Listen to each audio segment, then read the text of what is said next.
Welcome to Wood Buffalo Recovery Update. I'm Craig Momney, and as of March 1st, it's officially wildfire season. That's why today we're here at Fire Hall number 5 to make sure you're prepared just in case of another evacuation. At the same time, we're going to give you some information to make sure you're preventing fires in your own home. All this and more coming up on Wood Buffalo Recovery Update.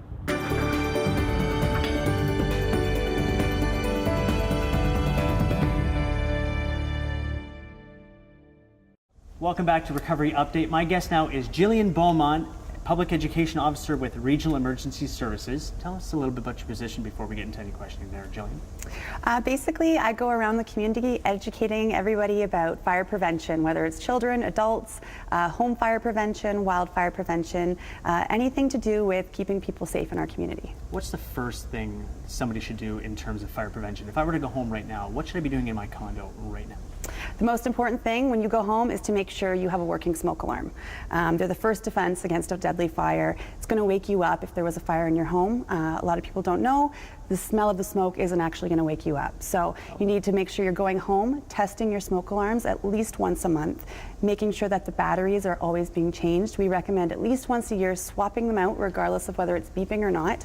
And of course, making sure that they're not expired. A lot of people actually don't know that smoke alarms do expire. So take a peek, there should be a date on the side, and that's usually the manufacturer date. So usually they last around 10 years, but if you have any doubts, we recommend swapping them out. What about for the ones that are actually wired into condos? Yeah, so a lot of newer homes have hardwired smoke alarms.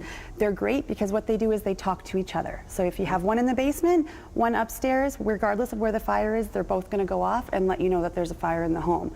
So if you already have hardwired smoke alarms, we absolutely recommend replacing them with hardwired smoke alarms. Now, while I'm checking my fire alarm or smoke alarm, should I be checking my carbon monoxide detector at the same time? Absolutely. Some people don't even have carbon monoxide alarms. So again, if you don't have that in your home, we recommend getting it. Basically, gas-fueled appliances are kind of the ones that can set that off. So if you have a furnace, hot water tank, maybe a garage that's leaking into your home, those are kind of the culprits that could be setting off your carbon monoxide alarm. You can't smell it. You can't taste carbon monoxide. It's kind of the silent killer. So make sure you have a carbon monoxide alarm in your home. And again, checking the battery regularly, replacing it if it's expired. Those ones, you're going to want to look at the manufacturer's instructions. They're going to tell you when they're expired. Now, I know upon re-entry, you were doing a program here at the Fire Hall 5. It was the exchange program. Is that still going on? It is. So for people that need to replace their smoke alarms and carbon monoxide alarms, regardless of if they're expired or perhaps they had damage from the wildfire in their home, they can go to any of the fire halls within Fort McMurray and get them replaced completely free of charge. That's amazing. Now, I know you guys were also doing a program in previous summers. You were actually going from home to home. Is that program still going on? That was the Home Fire Safety Program, if I'm correct? Exactly, yeah, our Home Fire Safety Program. It's sponsored by Enbridge. We're offering it again this year in the neighborhoods of Prairie Creek and Grayling Terrace. So we actually go door to door. You don't have to call us, schedule an appointment. We'll be knocking on your door this summer, coming in, and we'll do an actual home inspection. So we'll look at your smoke alarms, we'll look at your carbon monoxide alarms, and we'll be able to let you know if they need to be replaced. And if they do need to be replaced, we'll do it for you completely free of charge. What's the most common thing you find when you're going through these homes and doing the fire safety inspections?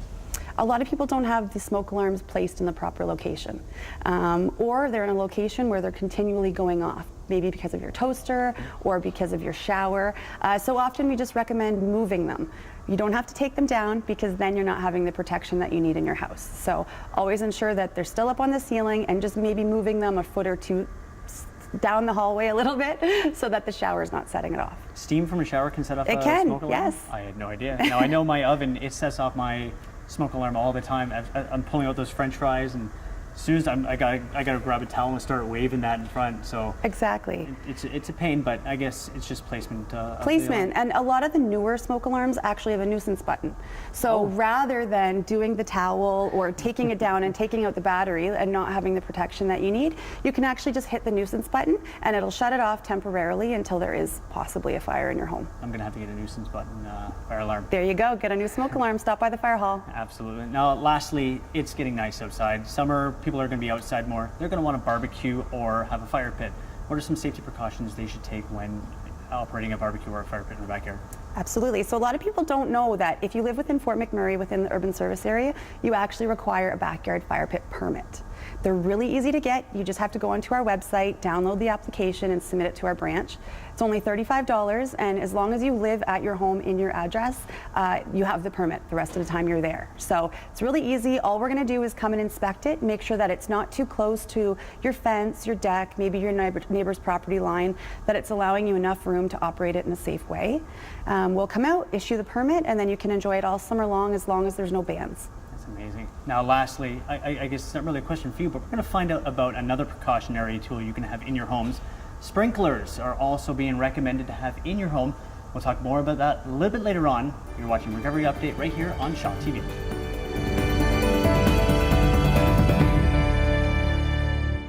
Welcome back to Recovery Update. Now with me is Jay Gupal, lead fire investigator and inspector with the Regional Emergency Services. Jay, tell us a little bit about your position here at the Emergency Services. Well, as a fire inspector, basically we're tasked with education, engineering, and enforcing the Alberta Fire Code through a wide range of commercial buildings throughout the entire municipality. On the investigation side of things, so we provide fire investigations post-fires to determine the cause and the origin of those fires. As I said earlier, we were talking about a new tool that you want families to have in their homes, fire sprinklers. Tell me the reason why that is. Yeah, so there's this great component to home residential structures, residential sprinkler systems. It's a great tool to have. At present time in Alberta or in the municipality, they're not mandated by building code to install them for single and two family dwellings. They are for more commercial type buildings, such as your 3-story residential buildings. Those are regulated under the Alberta Building Code. So these residential sprinkler systems, they're great to have. They actually, reduce the risk of fire, death, and injuries by like a ton. So basically, they allow you time to escape the building if there is a fire. Okay, so contrary to what we see in the movies, where one sprinkler head or all the sprinkler heads will activate at the same time, that doesn't happen. Okay, so each sprinkler system or each sprinkler head is essentially heat activated. It's essentially a heat detector. Okay, so when you have a fire, the heat will build up at the ceiling level, kind of spread across the room, and when that one sprinkler head reaches its critical temperature, then it'll release the water. Okay, again, giving you valuable time to get out of the house. So why, in terms of the wildfire, I know there was a number of condos that were destroyed by the wildfire, even the one after re-entry. Yeah. Those had to have had sprinkler systems. Why weren't those affected, or why didn't those sprinklers save those condos? So residential sprinkler systems, or even commercial sprinkler systems, they're made to control or maybe put out fires that originate within the building. Okay, so when you have a wildfire that approaches on the urban interface, the embers and the fire encroaches on the outside, on the exterior of the building. Right. Okay, so those systems are not meant to protect from that. Okay, essentially, new building regulations now actually mandates that sprinkler heads are installed on balconies and in attics of three-story or more residential buildings. Right, so the newer buildings that you'll see, if a fire originates, say, on a balcony from, say, like smoker's material or a barbecue from unattended cooking, then that would essentially help control that fire. So is that the reason why the condo after re-entry unfortunately went up? Yeah, from our cause and origin investigation, we determined that fire started on the balcony, and that building was in a previous building code, which was not equipped with a sprinkler system on the balcony, unfortunately. So if somebody or one family does want a sprinkler system installed into their home, what can they do? So there's tons of great information out there. Industry partners, people like myself throughout North America, insurance carriers, even a lot of governments now will kind of teamed up together. It's called the Canadian Fire Sprinkler Coalition. We've got a website. There's some great information out there. Also, too, locally, you can reach out to us with the Fire Prevention Branch. We'll provide you all the information you have, basically to help give you all the tools that you need to make a better informed decision whether you choose to put the system into your home or not. So, well, thank you very much for being on the show today, Jay. I really appreciate it. Thank you. We'll be right back. You're watching Recovery Update right here on Shaw TV.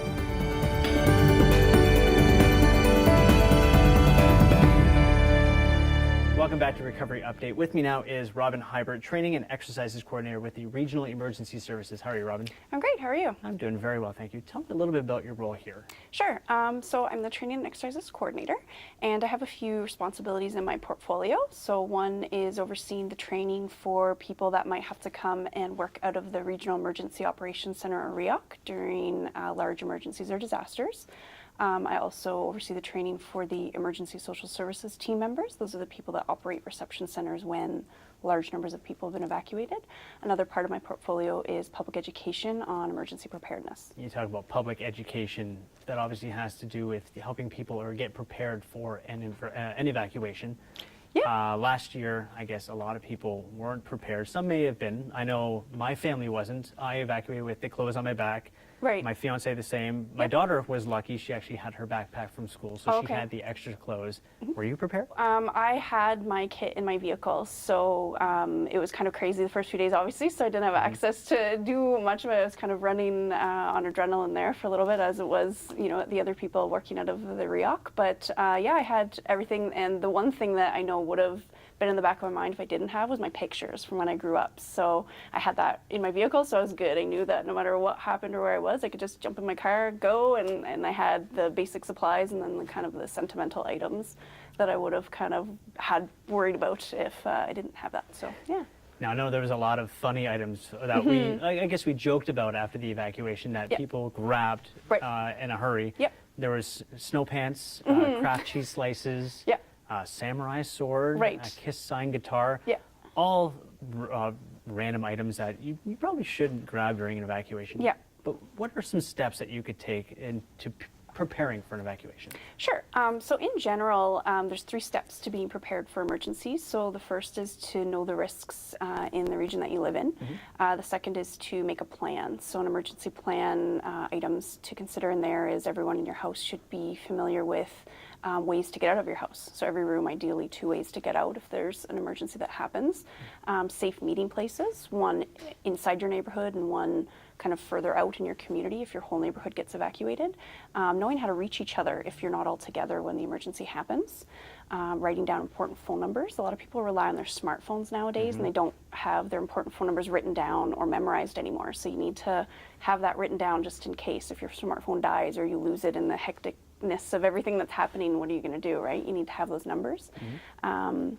Also, copies of important documentation, so identification, insurance documents, things like that. And then the last thing is getting a kit. So as I said before, there's several kinds of kits you can put together. So a kit geared towards kind of an evacuation would be items that you can take if you are put on an evacuation kind of alert and you have to be ready to evacuate on short notice. So basic supplies that you can take with you so that wherever you happen to go, if it's a reception center, if it's with friends or family, if it's to a hotel, then you have the basic supplies and then also your copies of your important information with you so that you're not kind of scrambling for things. Yeah, you mentioned the phone numbers, write them down.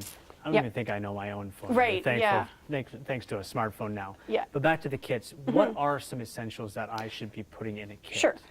So obviously enough food and water to get everyone in your household through 3 days. So the water, that works out to 6 liters of water per person. Now that's just for drinking. That's not for cleaning or anything else. You need to double that if you want to consider cooking and cleaning and stuff like that. But just for drinking, it's 6 liters of water per person in your household.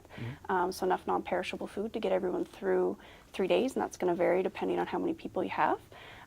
So things like granola bars, canned fruit, dried foods, if you eat, meat, beef jerky or something like that, things that are high energy, like energy dense are good. Things like a first aid kit, flashlight, radio, they can be battery powered or crank powered. If you choose to go with battery powered, extra batteries. And again, I suggest that people have a copy of those important documents and important phone numbers in the kit with them as well. And people can supplement with a range of other options depending on what their needs are. So a couple days of prescription medication, if anyone in your household has medicine they need to take every day. If you have infants or babies, the 3 days worth of supplies for them. So formula, diapers, any other supplies they might need. Anyone with special needs in your households, if that's the case. If they have mobility equipment or any other kinds of special supplies that they need access to, something there, and pets. So people love their pets, obviously, it's part of your family, so you need to think of them as well as the humans in your house, the animals in your house. Absolutely. So enough food and water for 3 days for them, food dish, some way to securely manage them while you're going. So for cats or most other animals, a carrier of some kind. For dogs, a leash. If you're a cat owner, you can get a disposable pan, kind of like that you cook roast turkeys in, to be a portable kind of kitty litter box, if you will, kitty litter. If they have any medication, that, and those are kind of the basics. You can supplement with things like an extra change of clothes, toiletry items, entertainment items for children, if you'd like, but at the minimum, kind of what I talked about is what we recommend. Definitely a lot to think about. I know. So you're saying no samurai swords or snow pants, really? Well, I mean, you can supplement if you'd like, but that's kind of up to you. Well, thank you very much for being on the show today, Robin. Thanks. We'll be right back with the Wood Buffalo Recovery Update right after this.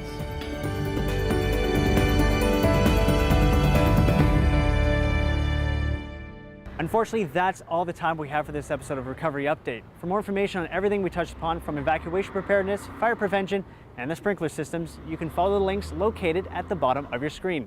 Thanks for watching this episode of Recovery Update. I'm Craig Momney, and as always, we'll see you again.